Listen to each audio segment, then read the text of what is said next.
It's a nice Saturday morning. I'm up pretty early for a Saturday. I generally try to sleep in, but you know, those of you that get up early in the morning know like your body has an internal clock that pretty much will not let you sleep.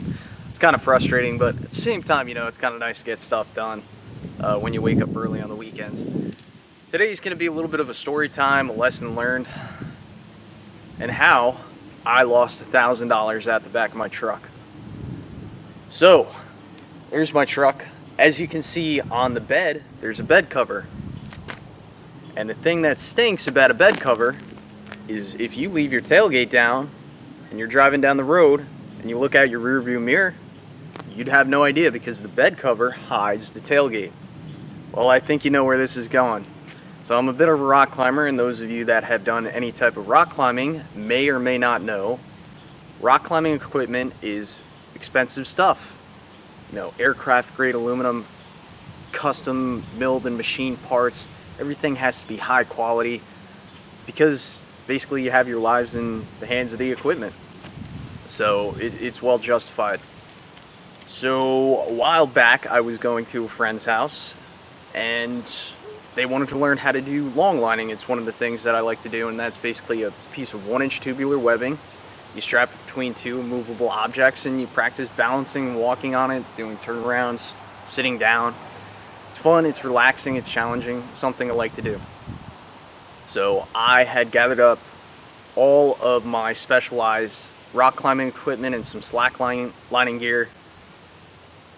Probably, if I had to estimate the value of all these gadgets and parts and whatnot, probably upwards of $1,000. You know, I had belay devices, locking, unlocking carabiners.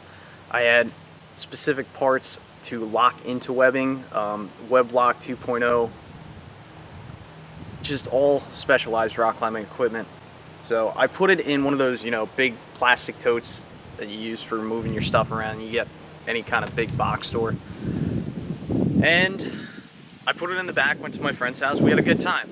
Next day, over by the garage doing some work on my truck, I left the tailgate down for some reason, and then my sister asks for a ride. So, of course, you know, being the nice brother that I am, I drop everything that I'm doing, and I go take her for a ride. I come back home, I walk around the back of the truck, tailgate's down, the box is missing. Oh shit, right?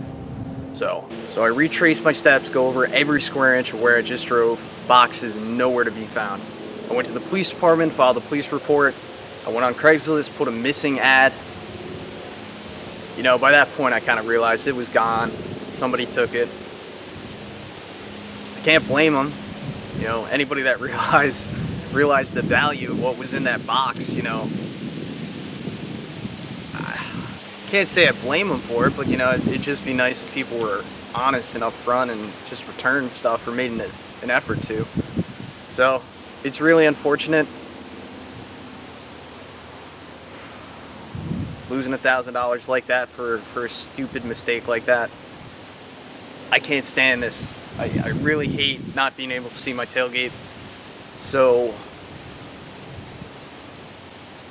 really what I would like to see truck and auto manufacturers do in the future, I'd really like them to put some type of sensor to let you know on the dashboard if your tailgate's down.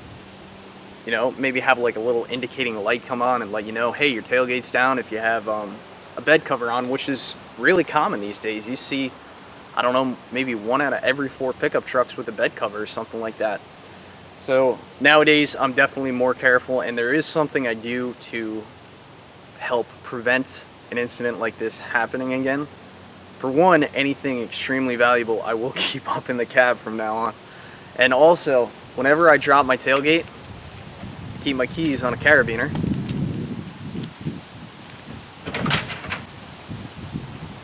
And I lock it on that cable that suspends up the tailgate. So this way, from moving on, if I ever drop the tailgate down and I need to go for a drive and I don't know where my keys are, they must be on the tailgate because I left the tailgate down. So a hard lesson learned. Losing $1,000 at the back of your truck. Being a CDL driver, yes, I probably should know better to do a pre-trip and walk around my truck. But I mean, who does it on their personal car anyway?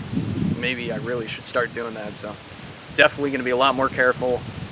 Anything valuable like that, I'm just going to leave it in the cab from now on. I know it's going to be safe there, even if I got to sit next to a giant tote. You know, it's better than possibly losing it out the back. So I think I'm just going to have to do with that the hobby for a while. Sure, I could go out and spend $1,000 like that, but I really can't justify just spending $1,000 on parts. Because I mean, it took me upwards of maybe 10 years slowly building up that collection of specialized, you know, carabiners and belay devices and stuff like that. So, it stinks. Lesson learned.